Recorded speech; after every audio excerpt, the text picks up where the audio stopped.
Nous sommes dans le livre de Actes chapitre 12.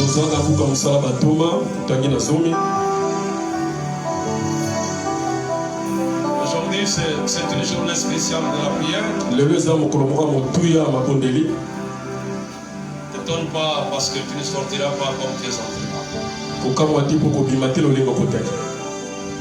Le Saint-Esprit est au rendez-vous.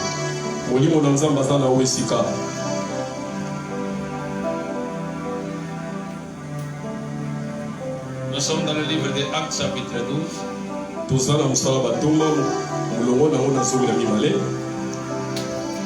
À la maison, vous allez commencer par le verset 1 jusqu'au verset 12.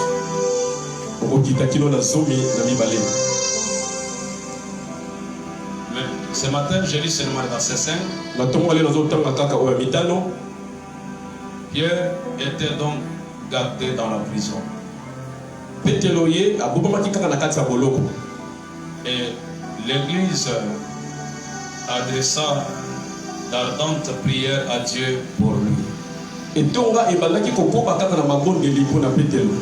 Asseyez-vous.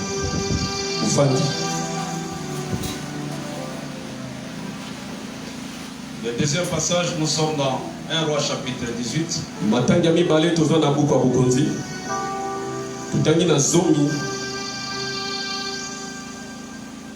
1 Roi chapitre 18, nous lisons le verset 37.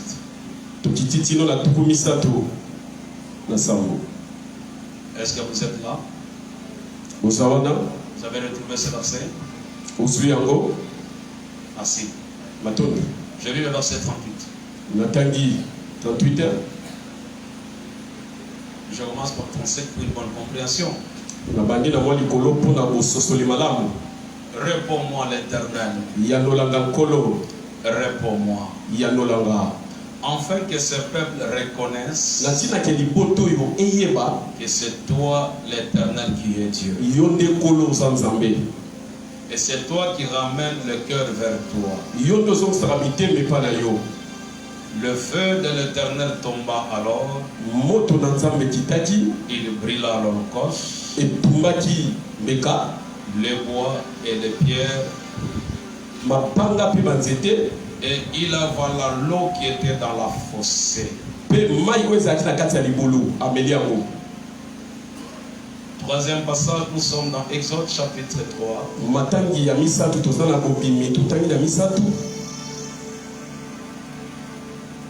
Parle à la personne qui est à côté de toi.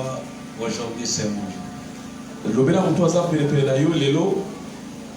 Aujourd'hui c'est mon jour. Est-ce que tu peux les parler avec foi?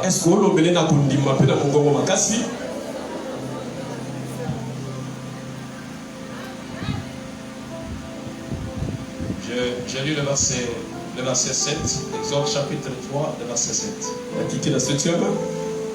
L'Éternel dit, j'ai vu la souffrance de mon peuple qui est en Égypte. J'ai vu la souffrance de mon peuple qui est en Égypte. Et j'ai entendu les cris qui poussent devant ses oppresseurs. Qui a entendu? Qui a entendu? L'Éternel qui a entendu les cris pousse le peuple de Dieu à cause de son oppresseur. Oui, je connais cette douleur. Je connais cette douleur. Est-ce qu'on peut acclamer très fort? Si tu ajoutes un cri de joie que le Seigneur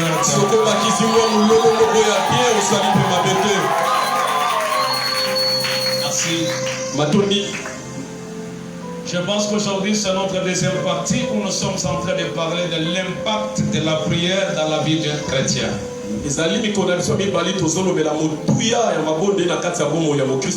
L'impact de la vie de la prière dans la vie d'un chrétien. Le dimanche passé, nous avons vu comment la prière a impacté la vie de Pierre.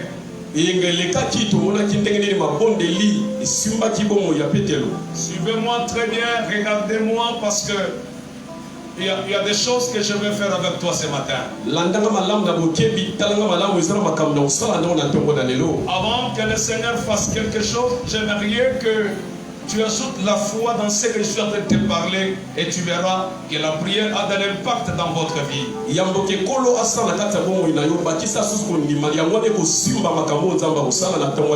On parle de l'histoire de Pierre. Pierre fut un serviteur de Dieu. Il s'est retrouvé dans la prison. Quand bien même on l'appelait serviteur de Dieu. Il s'est retrouvé dans la prison. Ce n'est pas parce que Pierre avait péché, mais à cause d'une circonstance il s'est retrouvé dans la prison. Il y a des gens, quand bien même on l'appelle enfant de Dieu, on l'appelle serviteur de Dieu, et quand vous le regardez, effectivement c'est comme un prisonnier de quelque chose.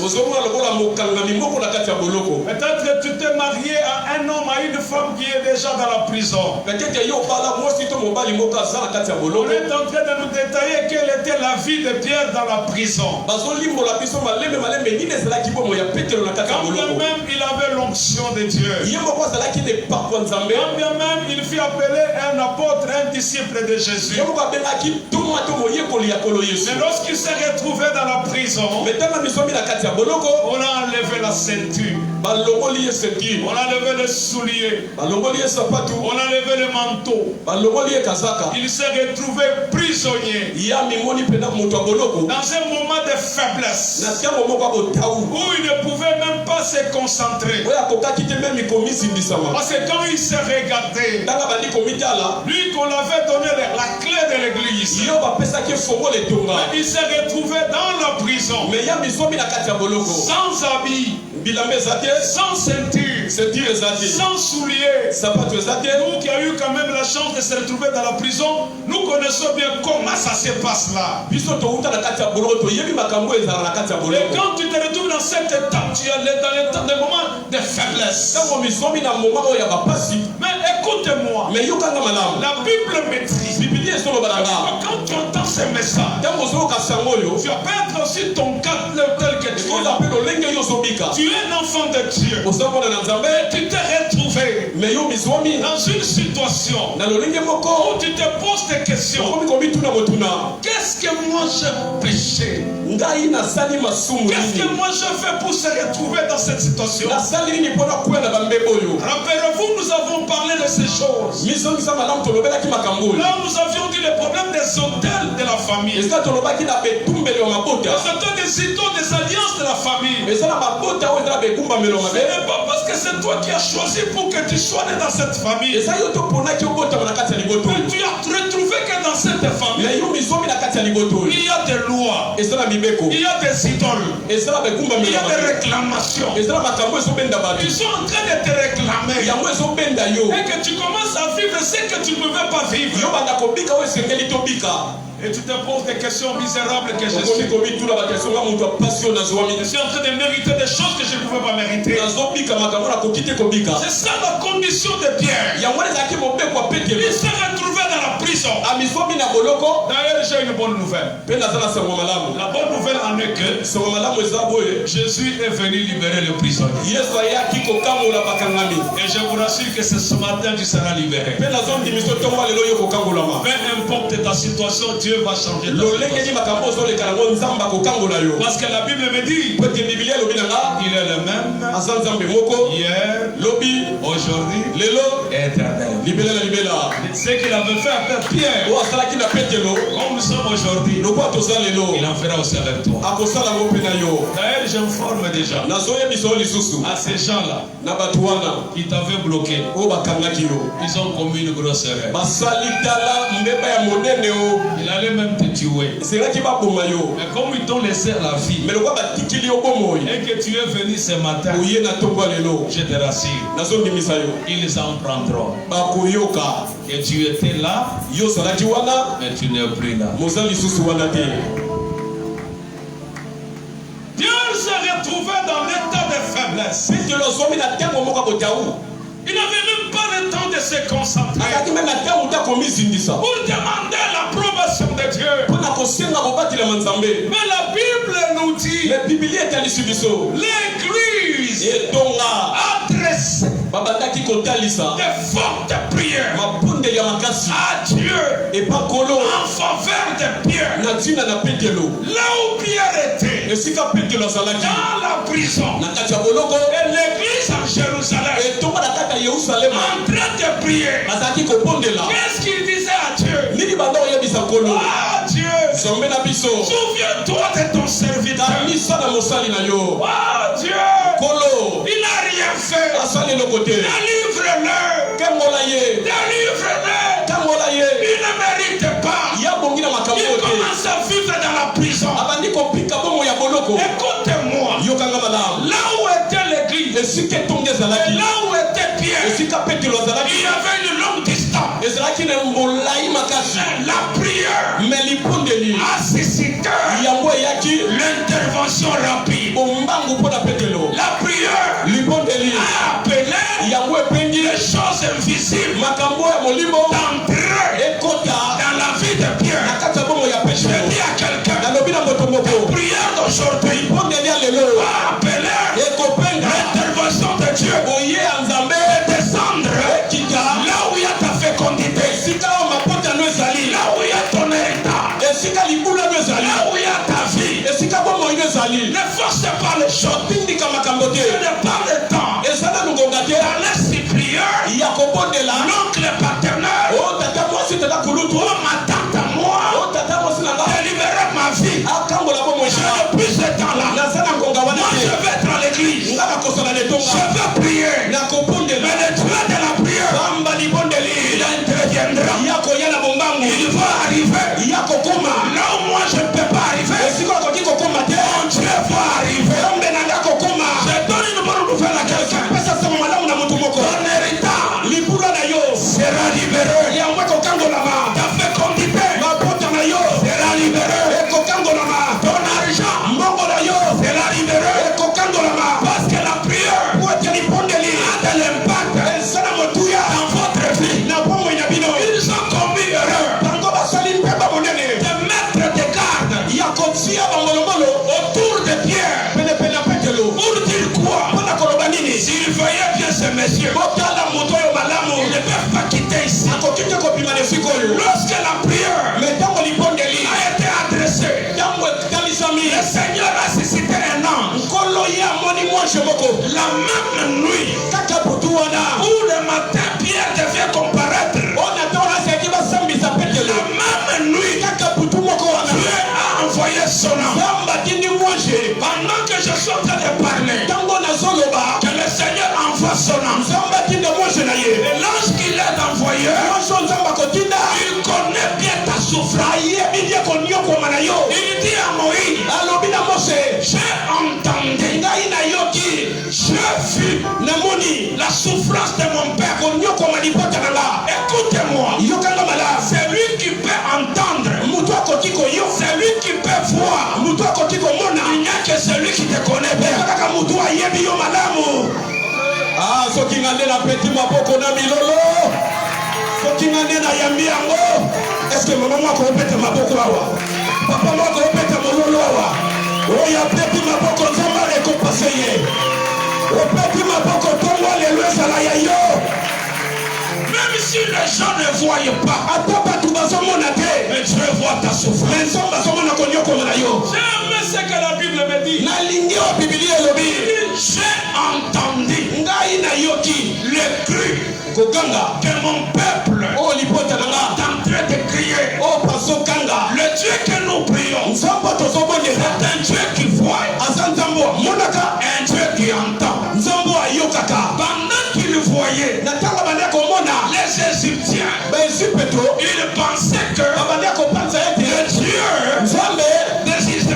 Dieu des Israélites, c'est un Dieu aveugle.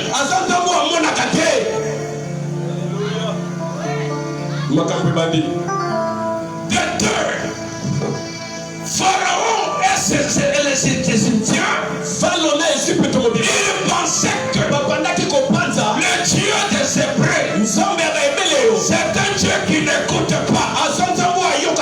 J'ouvre une parenthèse. L'année 2021, le Seigneur a vu, il a entendu. Et notre Dieu, ce n'est pas seulement le Dieu qui voit. Il n'est pas seulement le Dieu qui entend. Mais il est aussi le Dieu qui descend.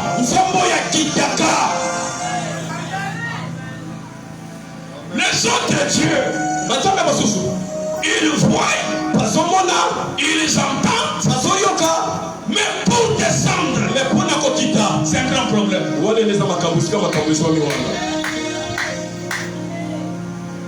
C'est ça la confrontation avec Élie et le prophète de Baal.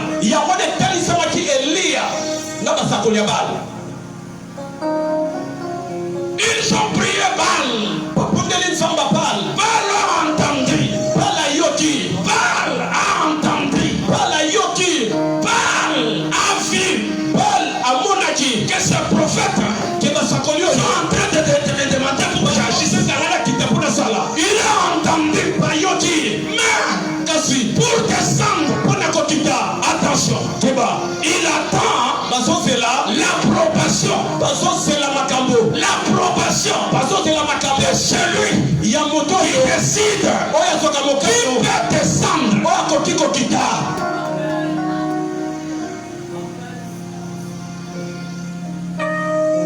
Bandoki, Bamonaka, Bayokaka. Mais pour Bakita, il faut passer l'autorisation ensemble. Amen. Est-ce que vous avez Amen. Bayokaka, Bamonaka. Mais pour Basala, il faut qu'un Zambandi. Mais la Bible nous dit, le Dieu que je te parle, il a vu comment les sorciers sont en train de bloquer ta fécondité. Il a vu comment on a bloqué ta prospérité. Il a vu comment les gens sont en train de te saboter. Et ce matin, il a entendu. Et qu'est-ce qu'il doit faire? Il doit descendre. Or, pour descendre, il faut l'invoquer. Oh, Jérémie dit, invoquez-moi. Je vous répondrai. Quand je vais vous répondre,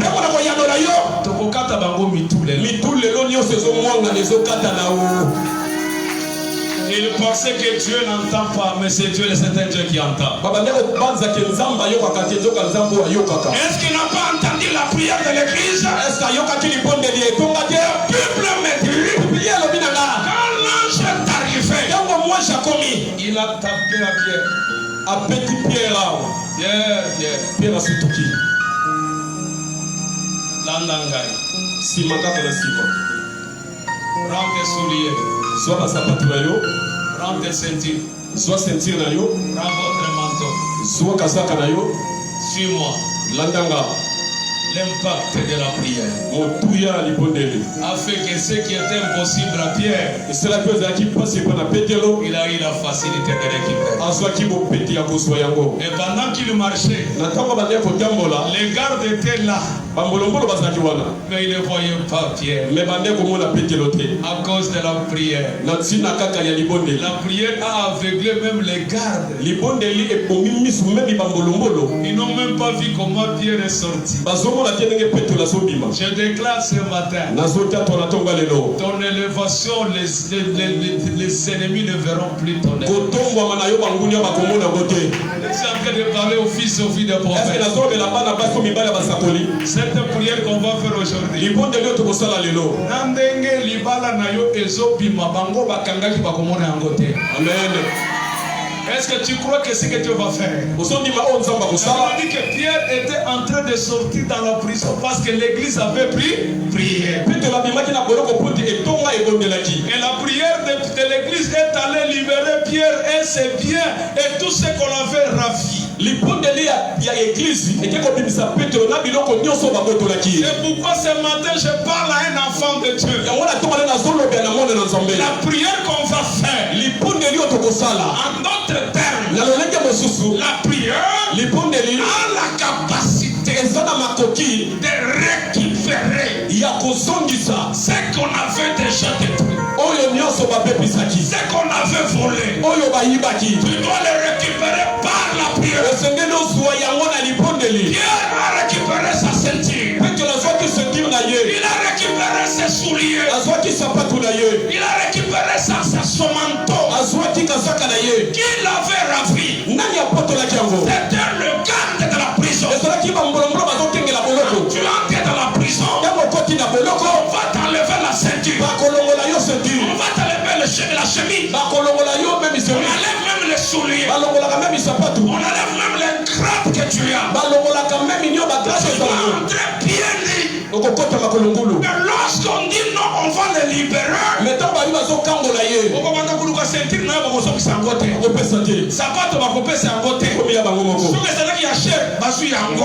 Mais il y a eu un solo banatongo. Amen. Et ça la tata moisi. Et ça la papa konuto. Il y a un botola qui a eu. Yo kolanda yangote. Yemo kwa botola ki. Akoya kosoki sela yo. Opi manango. Na 2021. Bayo kasango ke oboti. Amen. Bayo kasango ke osumongo. Amen. Est-ce que tu crois qu'il y a eu un sopima? Ils ont commis une grosse erreur. Parce qu'ils t'ont laissé en vie. Quand tu es en vie, tout ce qu'on t'avait ravi, tu dois le récupérer. Si Pierre a récupéré la ceinture, toi tu dois récupérer ton mariage. Tu dois récupérer ta fécondité. Est-ce que tu crois que je te parle? Je suis pas en train de te plaquer. La Bible m'écrit, la foi vient de ce qu'on entend. Une fois que tu entends, ta progéniture était quelque part. Ça va sortir. Ça va sortir. Et cette année, tu seras aussi appelé maman ma passe. Tu seras aussi appelé le marié.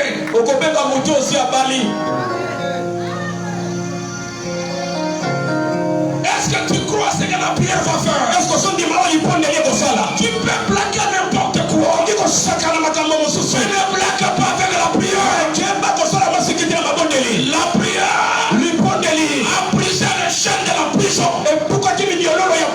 La prière a fait créer les tremblements dans la prison. Je déclare ce matin dans le monde sorcellerie, là où on avait bloqué ta fécondité, aujourd'hui il y aura un tremblement. Il y aura un tremblement. Je suis en train de te communiquer ce que tu as mis dans ma bouche. Tu dois oublier ton passé. Parce que Dieu va faire des choses nouvelles.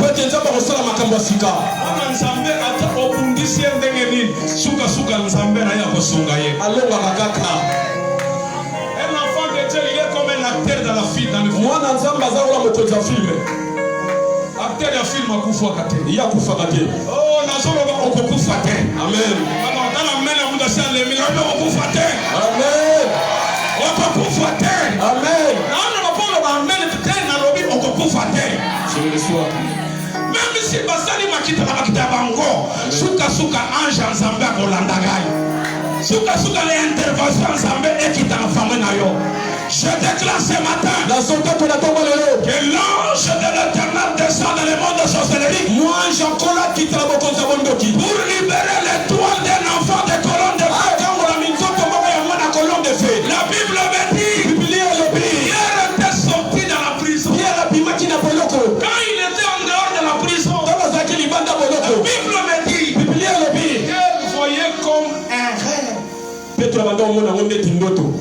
Est-ce que c'est sûr ou bien c'est est-ce que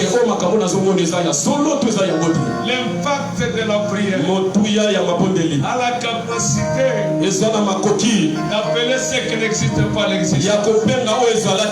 J'entends une voix qui me dit à quelqu'un,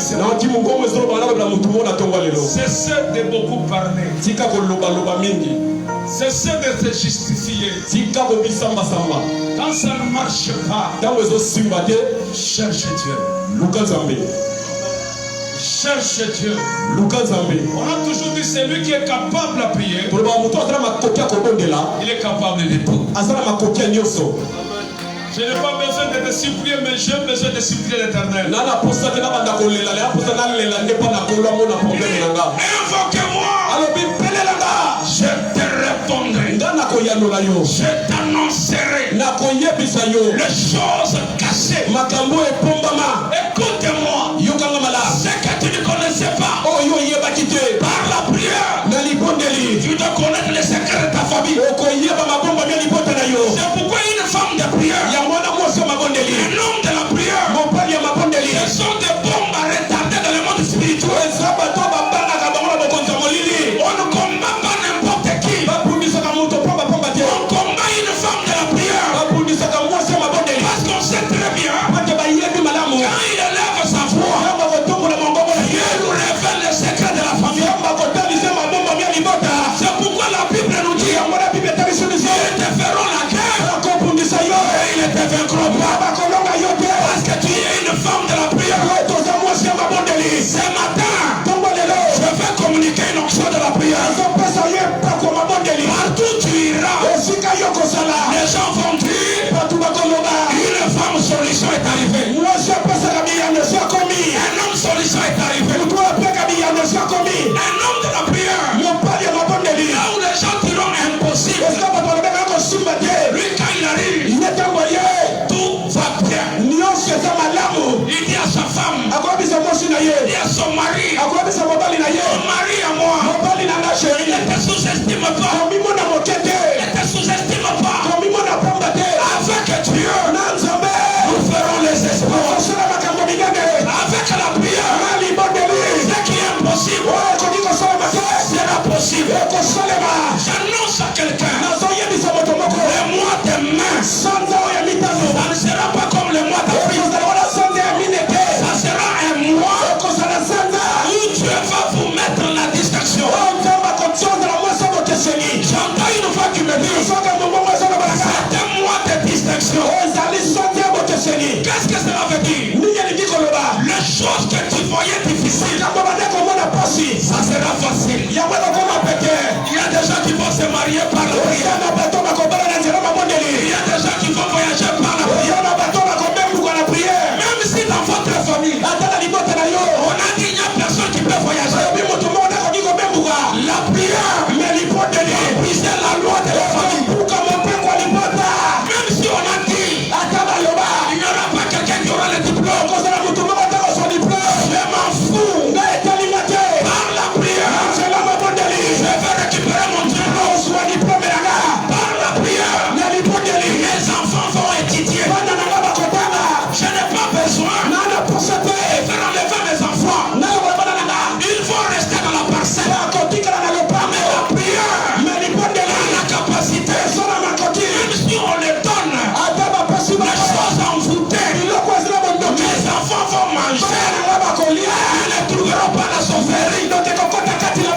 Parce que la prière a la capacité de neutraliser, de paralyser. Ce n'est pas pour rien. Nous sommes combattus parce que nous sommes des gens rares.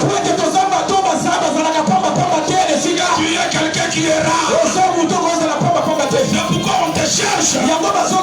On est en train de te chercher. On ne devient pas.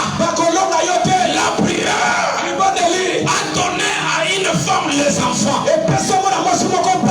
La femme, ça s'appelle Anne.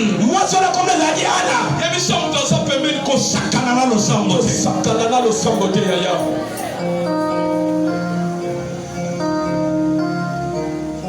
Un jour, j'ai délivré un sorcier. Il m'a révélé quelque chose. Il m'a dit, papa,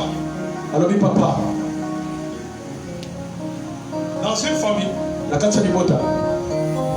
s'il y a quelqu'un qui prie, ce monsieur-là, il est en train de déranger beaucoup de choses. Qu'est-ce qu'on fait? On doit tout faire pour les distraire. Afin qu'il ne puisse pas avoir l'état de la prière. La personne qu'on combat beaucoup dans la famille, c'est une femme, un homme qui prie beaucoup. Pourquoi? Parce que quand il prie beaucoup, nous perdons le contrôle de la famille. C'est pourquoi vous verrez beaucoup de gens, il est capable de rester devant la télé même 2 heures, 3 heures du temps.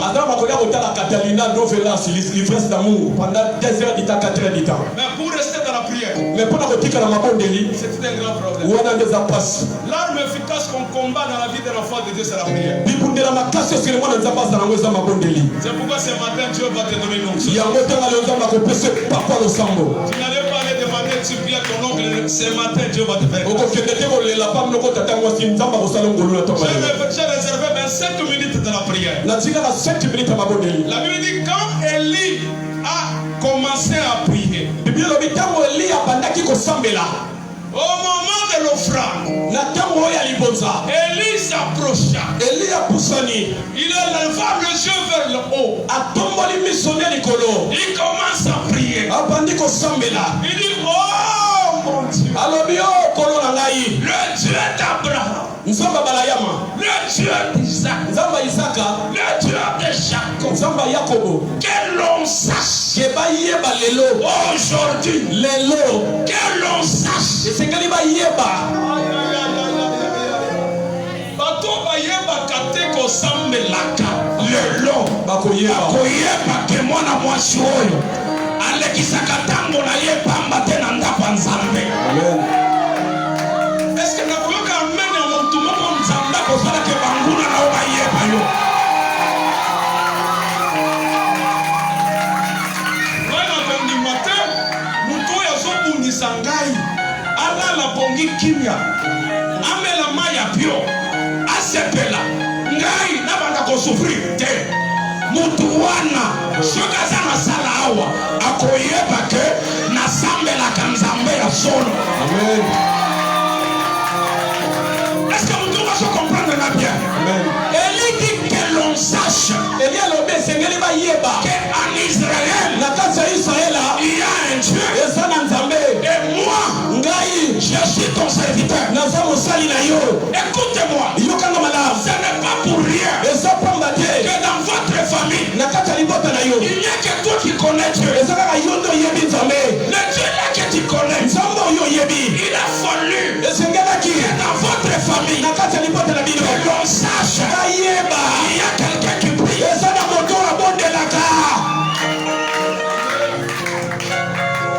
Écoute-moi, je vais te révéler quelque chose. Les gens qui te combattent, ce sont des gens qui connaissent bien la grandeur de ton Dieu et de toi-même. Les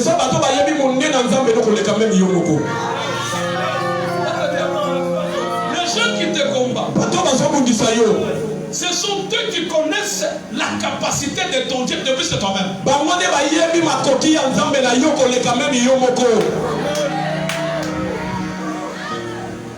Que Dieu te fasse grâce à poser une question aux sorciers de ta famille. Ils vont te dire non, maman. C'est pourquoi quand tu viens dans une famille, tu vois quelqu'un te dire maman, c'est-à-dire Ayaki, Amekio, à sentir que moi, moi, je suis oyo, à ça nous t'en simbate. Est-ce que Batora Bazawa? Amen. Batora Bazawa? Amen. Nous sommes ça qu'on a vu là. Amen. Commanda Lolo. Amen. La carte offendue. Amen. L'avenue offendue. Amen. Ndako offendue. Yalopango offendue. Oya komeka mala oyo. Nambala oyo. Amen. Aye bake osambe na kanzamba kolona.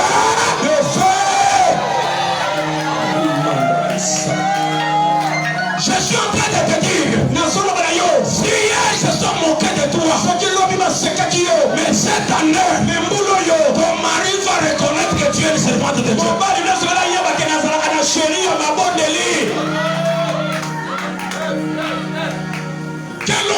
sache qu'aujourd'hui, en Israël, il y a un Dieu. Et moi, je suis ton serviteur.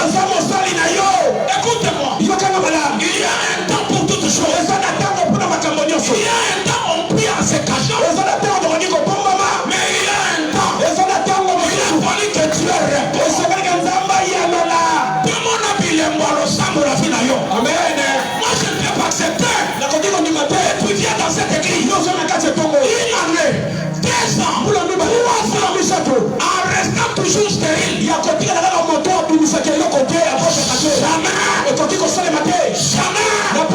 Le Dieu que nous prions, c'est un Dieu qui répond.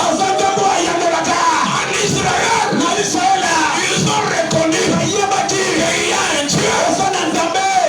Élie a été serviteur. Je dis à quelqu'un, votre famille, on va reconnaître que tu as Dieu. Quand est-ce qu'ils vont reconnaître? C'est quand Dieu va répondre. Dieu va exaucer la prière. Dieu va descendre. La Bible nous dit, Élie n'avait pas forcé les choses. Il a dit quoi? Le Dieu d'Abraham, le Dieu d'Isaac, le Dieu de Jacob. En d'autres termes, le Dieu des alliances. J'aimerais aujourd'hui que quelqu'un te combat. Genou-toi en prière. Le Dieu de mon père Moïse, que sa sorcier, qu'il sache que en l'église colonne de feu, il y a un Dieu, Dieu de mon alliance. Il va descendre là où tu es bloqué.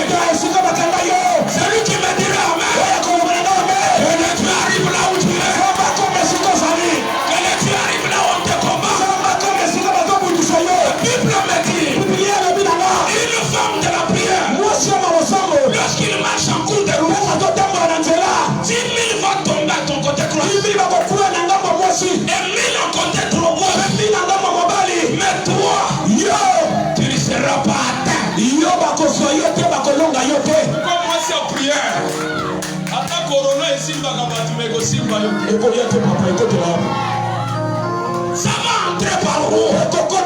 Les sorciers vont entrer par où?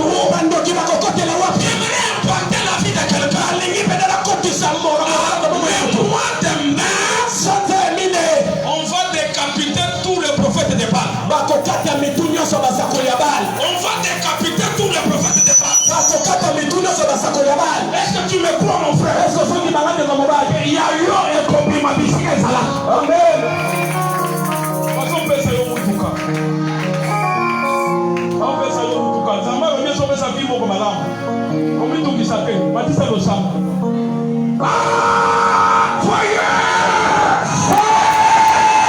Est-ce que tu crois que ta vie va sortir?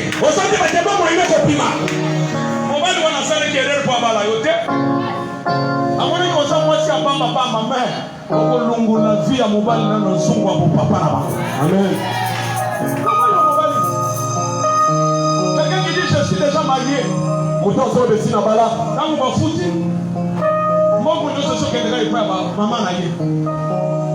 Maman naenda Kongo sana control. Bachelo ba control ba écran géant. Baba ba ko surveiller yo. Lelo ba ko yeba ke. Wana mwasi wa kote na famille opamba te. Amen. Okote na famille opamba te. Naso la kila yo, naso ya son. Ba ko yeba ke obota mi. Obali mwana mwana opamba te. Amen. C'est pourquoi yaya détermination na yo. Ya monde ko sala ko oba boto na ke ko sala nini. Ekosoka. Élie a commencé à prier. La Bible dit, oh, le Dieu qui répond par la prière. J'aime beaucoup céder sa manière de faire. Quand Élie n'avait même pas terminé à prier, le feu était descendu. Et quand le feu était descendu, tout le monde se prosternait. Il dit en vérité, c'est l'Éternel qui est Dieu. C'est l'Éternel qui est Dieu. Je dis à quelqu'un,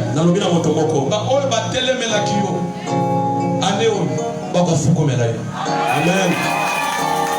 batelemelaki yo nazwebisa yo bao batelemelaki yo bao bandimelaka yo te luka prière luka losambo mata mangengenge kende luzizila kende luka nzambe libala eyaka na kabelo te libala eyaka na ministre te libala eyaka na kanga batiso kanga bodiso kanga batite Adadi. d'ailleurs depuis obeti yango est-ce que mieux Il était.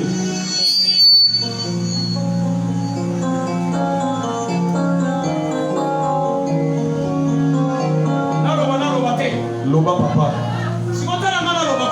Loba na yo papa. Teya tata. Teya.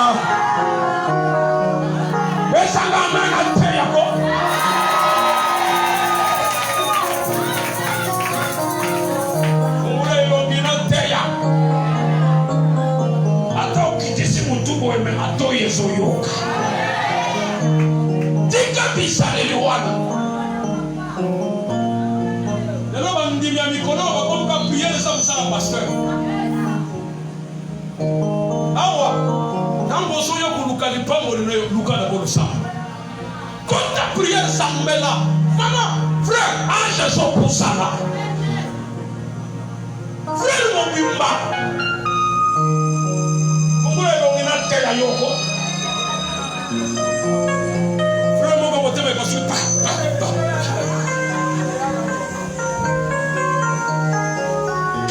ans, 50 ans, on fait pas ya bino. Vous trouvez ça normal? Beaucoup de gens ont souffert qu'on lala, na moi na ya levi na yo.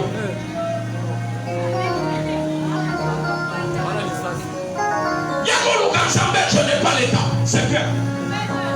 Madame, on n'a pas l'état, madame. Tango kuluka nzambe nzambe ba kozala musika na yo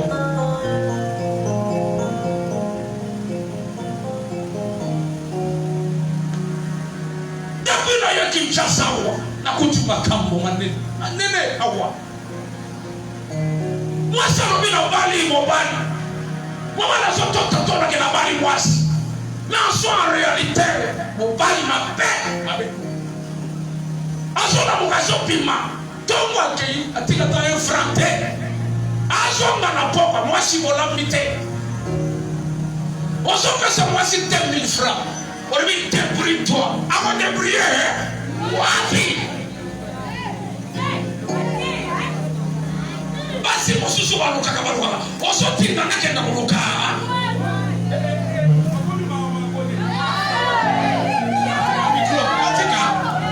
natika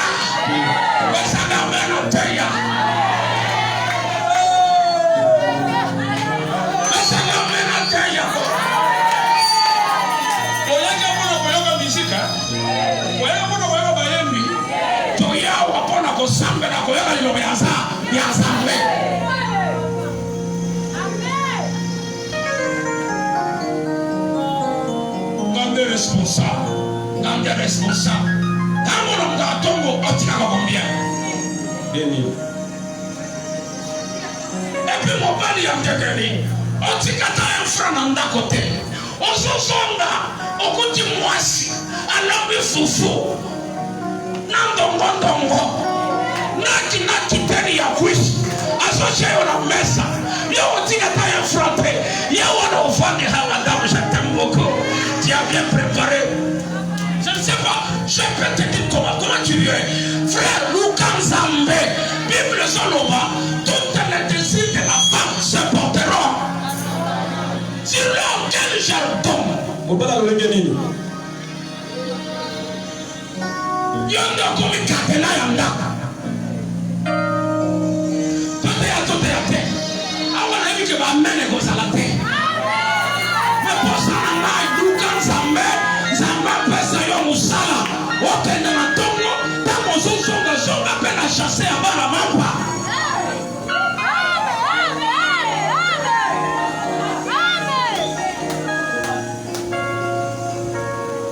Tika molimo balupa wana, ya kula mga tongo ngana mesana mabatite, na negera na fufu ya kolala. Balupa.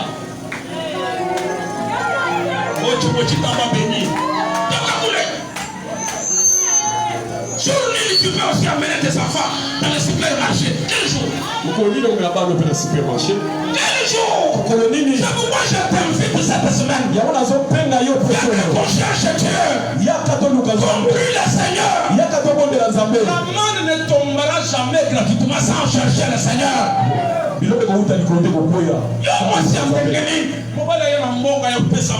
Madame, je vais dire $100. Soit mbongo, lukata mwanguba, lukata mwebile kwa mote kataliba na balabala.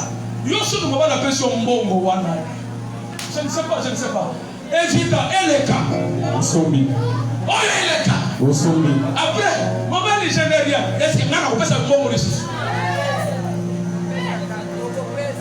Nana opesa mbongo les sous. Poco pesa.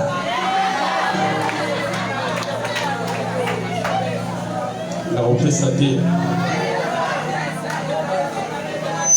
Maman, est-ce que papa, est-ce que maman n'a opesa mbongo les sous? Pesa.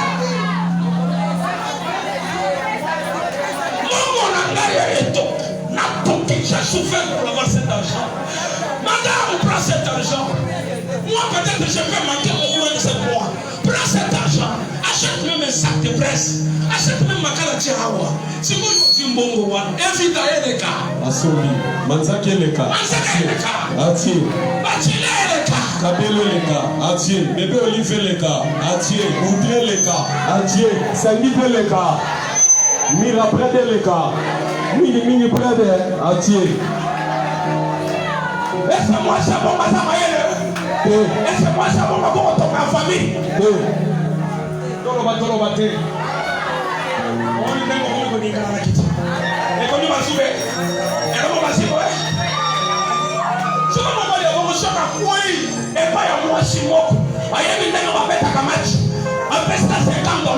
Après un mois, 2 mois, j'ai déjà trouvé $150. À la fin de pas un autre type, on va la peste au lieu, la peste au lieu. Oh, so, aliaka, à son que c'est ici.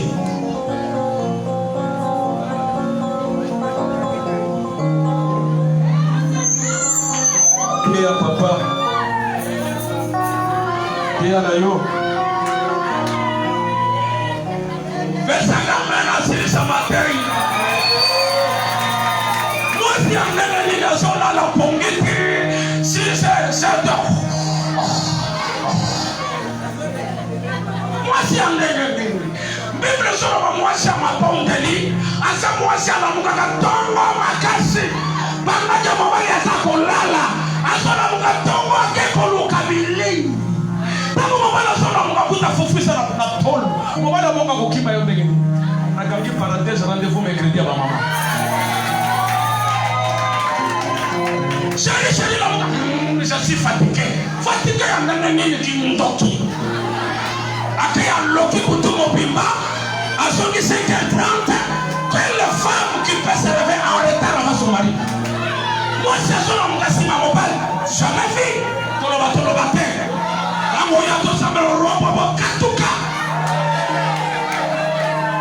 Une femme de la prière. Elle va se lever vers 4h50.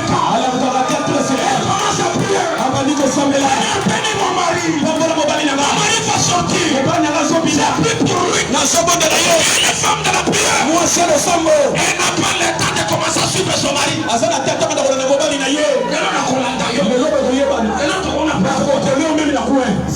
pardon. Tu dois rentrer l'église. Après la chambre. Commence à prier. Seigneur, soutiens mon mari. Bénis mon mari. Quand il va rentrer, qu'il vient avec l'argent. Quand il sera en route, toutes les femmes de Lila, à mon avant-goût, je suis cette femme. Est-ce qu'elle est là? Elle est là.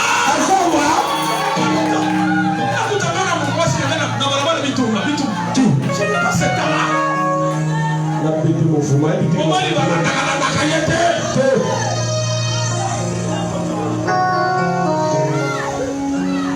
De la Kuyoka. Nakoyoka ni. Yonde obalinga inukenga de la balio. Et puis mon mari m'appelle. On se dit qu'il reçoit les mois. On se dit qu'il m'a toqué pour la ramasser.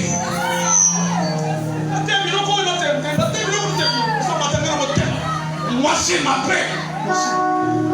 Je tiens les noms même aux frères des prophètes, on ne sera pas si les noms. Et vous sera là. Et vous sera bien, vous sera terre. Et vous sera là.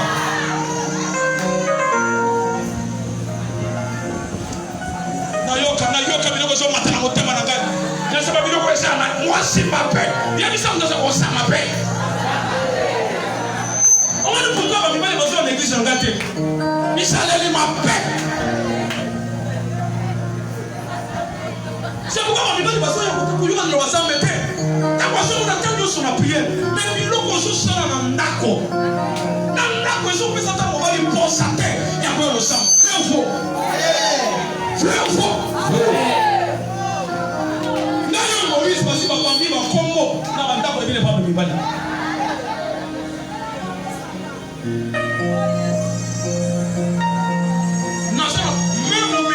Circuler par la voiture à Bamibali.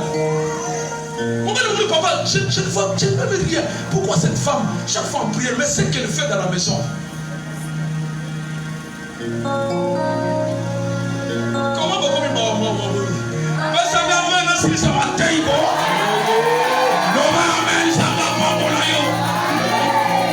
Même quand son mari arrive, comment tu appelles ton mari? Bible nous dit que quand Sarah mon Seigneur, mon Seigneur, bonjour mon Seigneur, mais yo, Kalonda, Richard Oye, Totea, si moi Richard Oye, centre supérieur. Dans mon socle de Boya, première avenue, deuxième avenue. Quand Richard Wan, si on va continuer l'avenue Wan, on va y aller de dans le monde, mon toison a quitté fauteuil, nous sommes tiki nandaku. Oh, il y a moi, c'est avec un Richard. À quelques femmes de la Gaga, Moutumo, afin de la tabré. Mais parce que dans mon enfant, dans la tabré, Wana, à ce que solo y a bien. Solo ya bien. On est au centre de chambre, maman n'a pas de la chambre, maman va passer à la rancho. D'ailleurs, avant, il y a des bisous.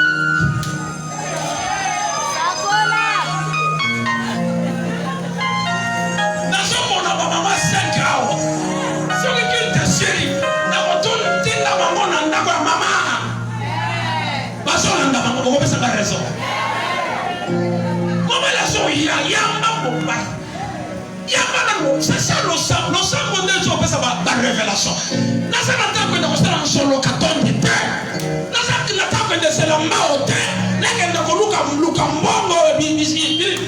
Kisi na dominer mon bas terre. Kisi on est le kisi. Il a ko dominer mon bas et ça le sang bon. Rebondir ça pas faire révélation. Mon bas est envoyé. Oyambi fungula basapato na yo. Fungula veste na ye, fungula chemise na ye. Oh mon mari, je t'aime beaucoup. Mon mari, quand je te vois, mon cœur fait go. Mon mari, notre soeur de bienvenue. Je prie beaucoup pour toi. Ce sont des femmes que je sens.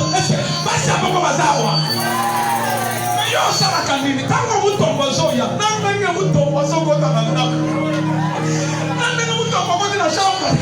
Non, mais vous tombe aussi, il est comme il la messe. Attends, oh yeah.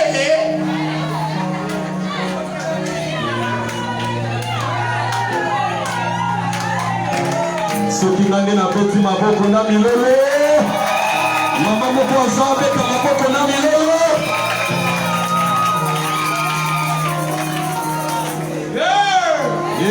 nzambe alobi eglise oyo tokozanga place ya kotya mituka eko ezala ndenge losa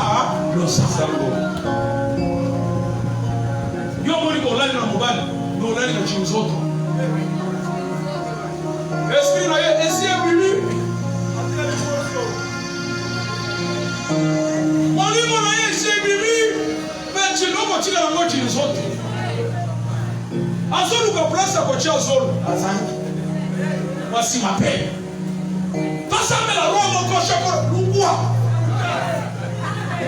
bandela no nanda bandana no wapi nanda ngai pasteur so na ye pale papa ye Mon soeur, papa, mais quand ton chéri arrive, comment tu l'accueilles?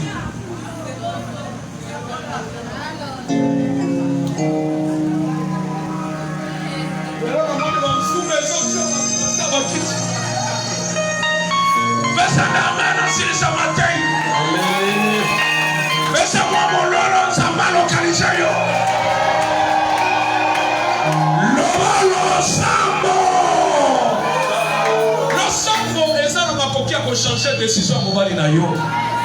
Na moyo mwasi ozonga yaka na église fuka mabondela alobaki non nandeka kuloba oui ako comprendre te parce que le sambo ça na makoki ko changer décision o ezalaki impossible comme possible tika nzambe ya lo sambo a localiser vie na yo.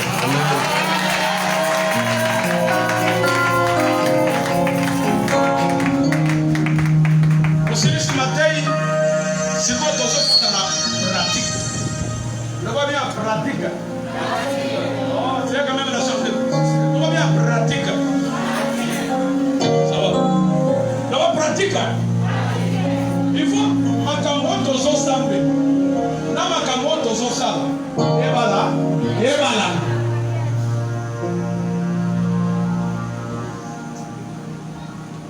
Na posa si ça. Moi oyo era tete. Nalobi moi oyo era tete. Debi sa mutaza ba yanga ko ra tete. Debi sa yanga ko ra tete. Debi sa bi yanga ko ra tete. Envoyeur. Azuru ka mori mo Eli azawa.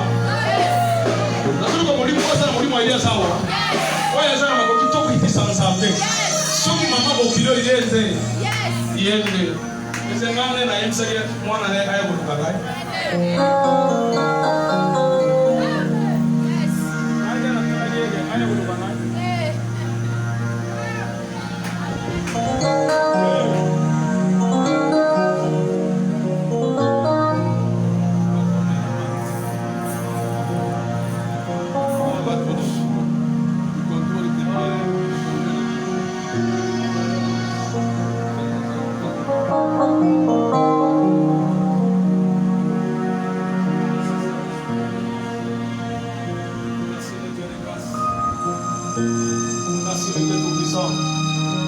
Merci les Dieu de grâce.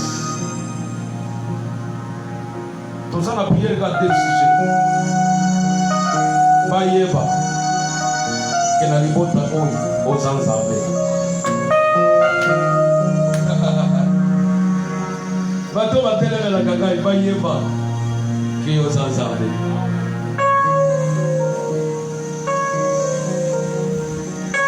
Lobakolo yes. Lobakolo yes. Na poko na tongwa lelo. Na telemi lokolo mwana na yo. Kolandela elaka na yo. Oya na telemi na tongwa lelo. Liboso manguna nanga. Liboso maloba famille nanga. Oya loba mai na famille nanga. Lelo. Na telemi atake mwana na yo. Nazo panza makita wana. Nazo panza maloba wana. Oya loba mina famille nanga. Oya mama yo ebite. Lelo. Mekatala. S'il vous plaît, sans donner la détermination. Peut-être que ça va. Comment mwana na yo basi bakangi quelque part. Prière na yo kosonga yo. Obali mobali mais bazu esprit na yo basi batia ko kosonga quelque part. Prière de kosonga. Na tena ta ko imposer maboko te. Mais la posa ensemble na zala. La prière. Quelle sorte de prière? La prière.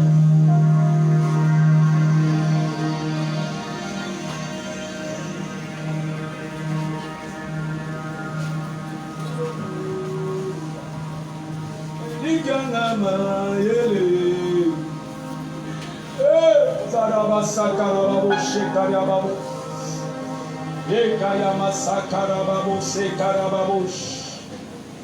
Lobakoro